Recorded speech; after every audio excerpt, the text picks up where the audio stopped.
Well, it's a pleasure to be here today. Thank you very much, and I can't say how much I appreciate all the people bringing in, doing presentations here, and bringing their interest in the Civil War.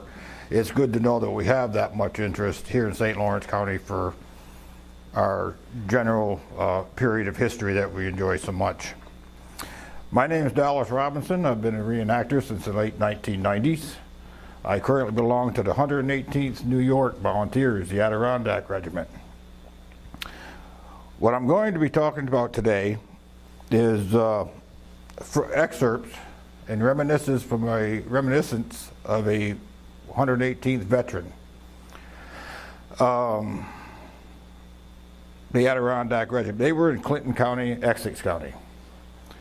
And the actual regimental book, 3 Years in the Adirondack Regiment, is available online. And it's available through Google Books to be downloaded on any, whatever mechanical device you have. So I think we'll just start right now. In May, in the year of our Lord 1880, there is a commemoration ceremony in a small cemetery in Saranac, New York.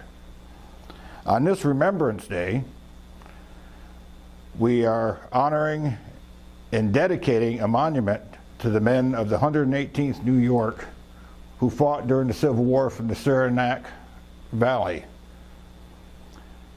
And to remind future generations of the honor, the bravery, and the fortitude of the men of the Saranac Valley who answered Lincoln's call to save the Union and to save the nation. After all the speeches by all the dignitaries of the local town, and the parades and the picnics, the crowd begins to disperse. Seated across from the new monument is an older gentleman. He's just sitting on a bench, and he's looking up at the monument. He had just a strange look in his eye, like he had a story to tell. Well, I didn't want to disturb the gentleman at this time. He was dressed in his Union uniform, the first sergeant. He had an old crumpled hat that he wore. Because of the 118th, they didn't wear kepis or the block hats. They wore slouch hats. That's how you knew you were on the field. But I came over and I sat down next to him, and this is what he began to tell me. A lot of names up on that monument. I knew quite a few of them. It was 1862. The war wasn't going good. After the battles of First Manassas, First Bull Run, the Peninsula Campaign, and various other smaller battles, the zeal to enlist had started to drop. The lists of the wounded and killed and the casualties posted down at the local post office began to give us a realization that this wasn't going to be a 90-day war. And this was going to just now begin to realize the tragedies that were going to befall us before it was all over. I just got done educating. I'd gone to study the law. And I heard that there was a new regiment being formed, and I figured it was my turn and time to join the ranks. We met at Plattsburgh, New York, and my God, we were green. They put us in a barn and give us straw to lay on the first few nights.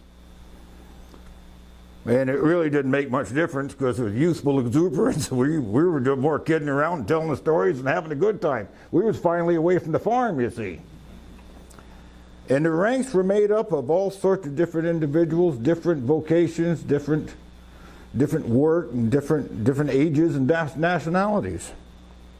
We weren't even issued guns in uniform yet.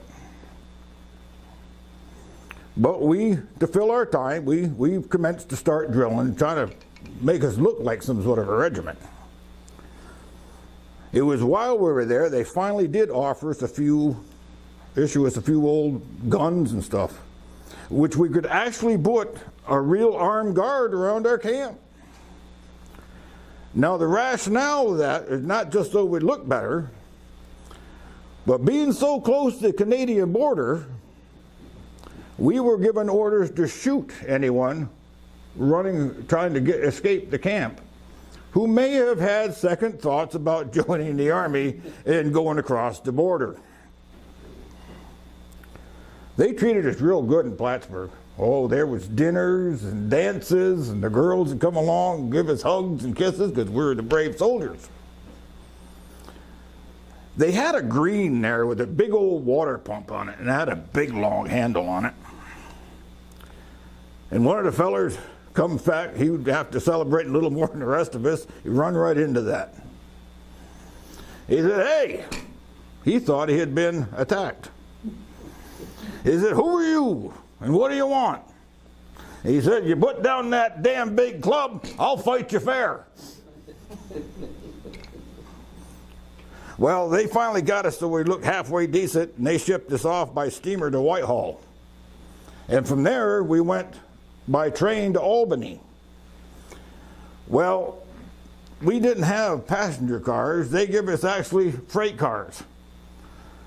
And some of the boys didn't like the idea that we were being treated like we were somebody's luggage.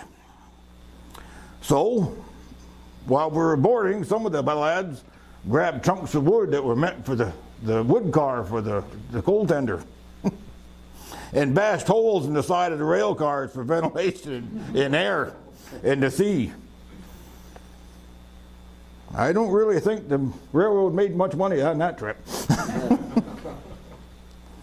When we got to Washington City, we found out us recruits wasn't the only ones who needed a little bit more training.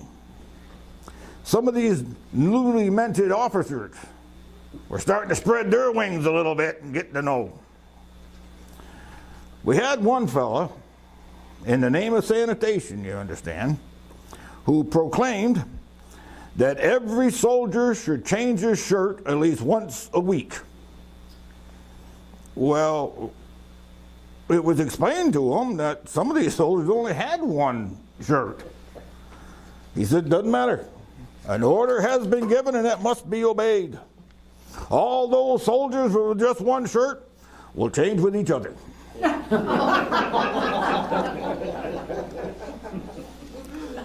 A second officer, who's not part of our company, thank God, had a terrible time of his men going into Washington City without permission. So he decreed, for the guards on watch, every soldier who tries to leave the camp without the proper papers will be shot at once. Well, it was kind of pointed out to him that that's kind of a harsh treatment, don't you think? And he read the order. Oh, there was a punctuation error in the order. The order was meant to read, if a person tried to leave the camp without papers, he was supposed to be shot at, comma, once, but not hit. Just enough to get their attention. There was one general there who liked to hang around Washington City. It said that he really appreciated the security and comfort of the local hotels. Well, this newspaper lad come around, extra, read all about it, the latest great battle. Well, the general sitting in this carriage with a bunch of other folks, being important and all, you know. And he goes, "Here, boy," and he's reading through the paper, and he's riffling through, and he looks there, "I don't see no battle." And the young lad, as he's running off, yelled over his shoulder, "You ain't likely to while you're sitting in Washington City." They put us on picket duty, guarding the bridges and the railways coming in and out of Washington, which was important, because that's where all the ammunition and all the soldiers left for the front. We weren't assigned to Antietam in September of '62, but we were close enough to hear the cannon. And it was while we were on these picket duties we saw the results of it, as we brought back the wounded soldiers and the rebel prisoners. We were out picket duty when we lost one of our first men, Jim Hawes. They were in a trench on picket duty, and his partner and comrade had climbed out of the trench, and his gun fired, absolutely killing Jim. It bothered the regiment. It was our first casualty to gunfire. Now they say old Abe was an easy man to get to know and get to talk to. He had a touch for the common man and the common soldier. Well, I'm here to tell you, that's the truth. A friend of mine from a New Jersey unit had learned that his father was ill, but not expected to live. And he wanted to go home and see his father. Well, at that time, we were under orders not to issue any furloughs for any reason to the soldiers. But his captain, he said, "I'll tell you what I'll do. I'll give you a pass to Washington. And if you can get to see Lincoln, tell him your story, maybe there's something he can do." Well, that's just what he did. The young man walked up, and he was stopped by the guards in Washington, at the White House. He said, "Mr. Lincoln cannot be seen." Well, about that time, old Abe walks out of a side door. He said, "By name, he can't be seen. There he is right there." And he burst past the crowd, the guards, presented Lincoln with his letter and his explanation, and Lincoln granted him leave to go home to his father. Got there 3 days before his father passed. When he got back, the only way he could explain his gratitude to this effort was to sit there and say, "Me, one out of thousands."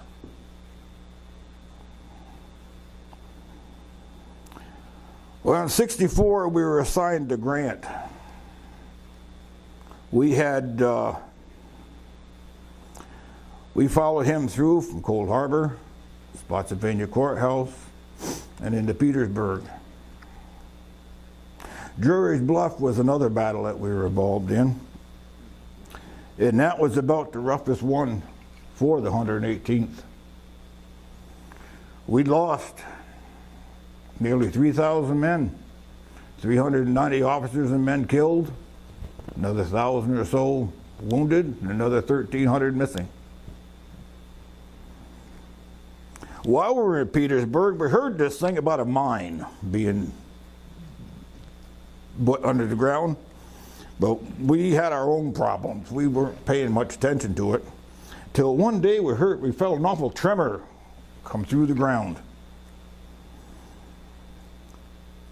We heard later that was just a terrible disaster, amounted to nothing. The way we heard it is that the colored troops went in and they botched the whole thing, did not follow orders, and got pushed back. Just total failure. I went down a few years ago to visit where we had been stationed, and I went to the crater.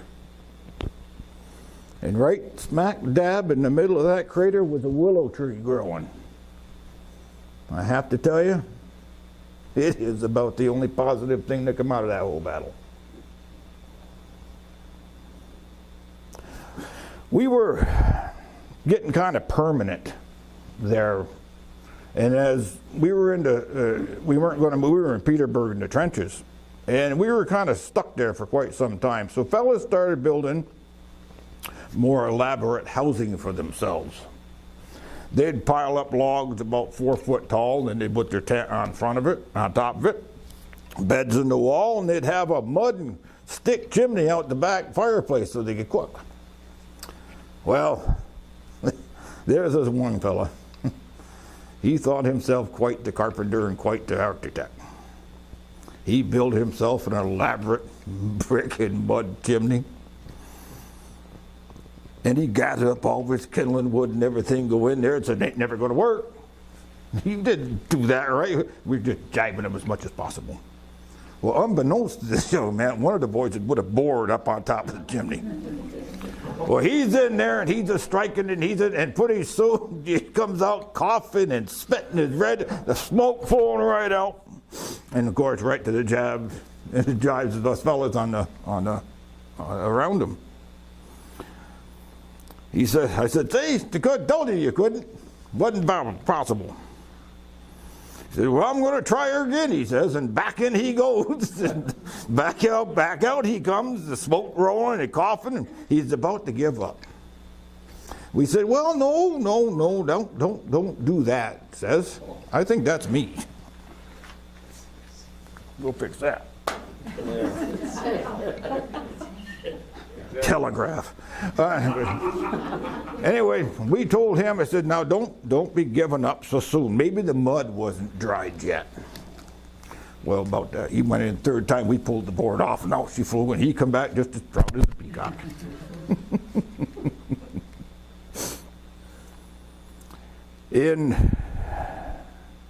Later in '64, we had a problem that we thought old President Lincoln could help us with.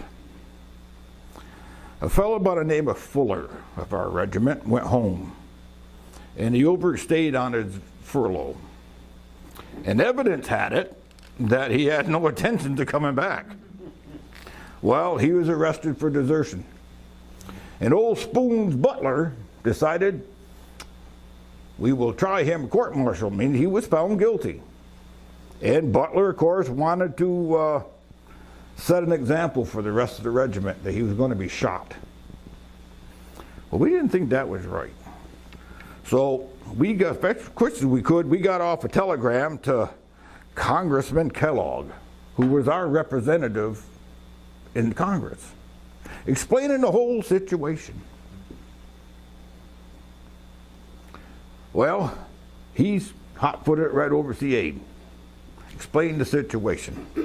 He said, Abe, see, we were lucky because him, Kellogg, and Abe were in the House of Representatives together, were fast friends.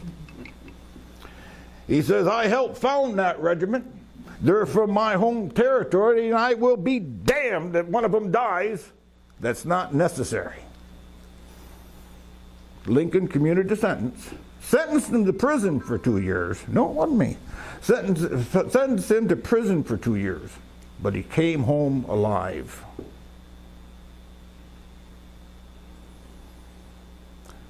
Some people asked me if it was worth it, what we went through.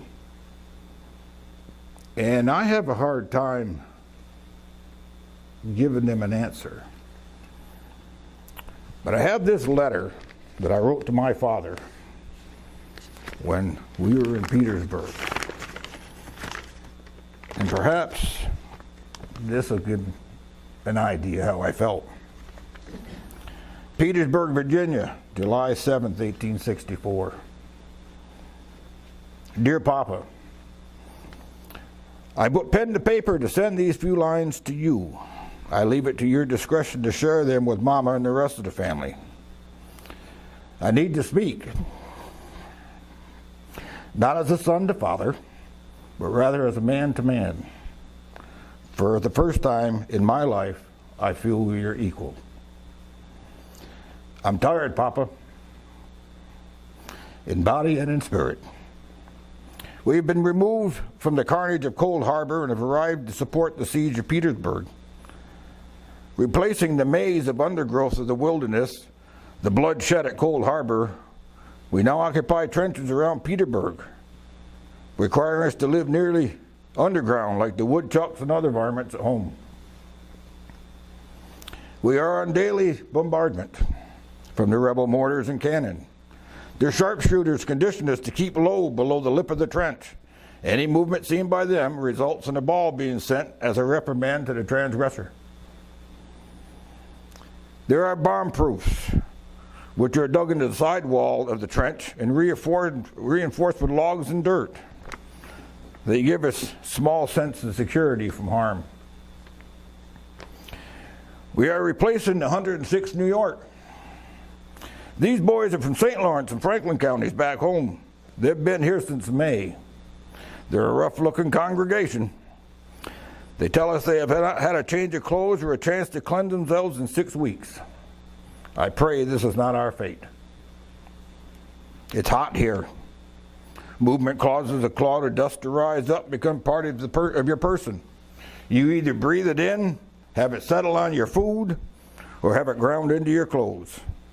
We are told rains are just as bad, causing the creation of calf-deep mud to wallow in. It's difficult not to become depressed. The days of high spirits and parades are gone. The hopes and kisses from pretty girls and dreams of glory have fallen by the wayside. The primary thought I have now is to survive this ordeal and come home. I've seen so much.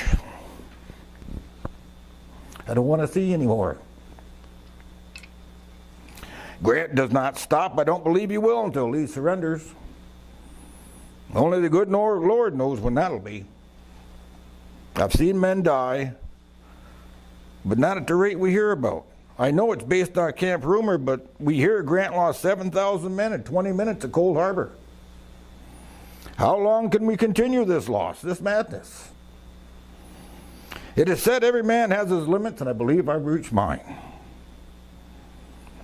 My fill of this war came as we were leaving Cold Harbor. Do you recall the field scenes from over in DePoister? One of the boys, Tom, was in the 106th. He was assigned to burial detail during the truce. On the field, he found the bodies of his 2 brothers who had belonged to the 92nd New York. He wasn't even aware they were in the area fighting. He helped inter them in a burial trench. He told me that the hardest thing he has ever done was bury his brothers and walk away. I'll never forget the look of anguish and despair on that man's face. Papa, I say these words to you so that you will understand. I don't believe I'll return the same man as I left. I also had to relieve the burden of my shoulders so I could continue to endure. Thank you. Have no fear. I have no intention of deserting. I will not fail to do what is asked of me. My fellows depend on me as I depend on them. We no longer fight for the cause of union. We fight for the cause of each other. In '65, we were sent home. We were allowed to keep our Spencer repeating rifles. Some of the boys took them home, kept them for souvenirs to hand down to generation to generation. I know one old fellow. He took his Spencer rifle out and he laid it up against the fence railing that he could see from his kitchen window. And over the years, he just sat there and watched it rust away, corrode, so he knew in his heart it could never hurt another individual again. Now, as I said, it's hard to explain. I can't really say whether it was worth it or not, because I got to come home, follow my life, do what I had to do in community. You want to know who to ask? Ask them fellas up there on that monument.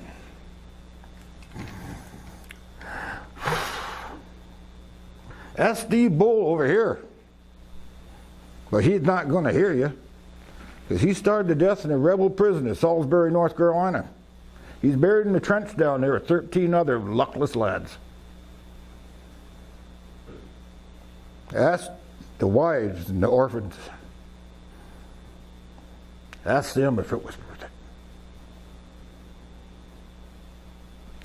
Well, the old man finally got up, looked, saluted the men, and slowly walked away. And that's where we end our story. Thanks for listening.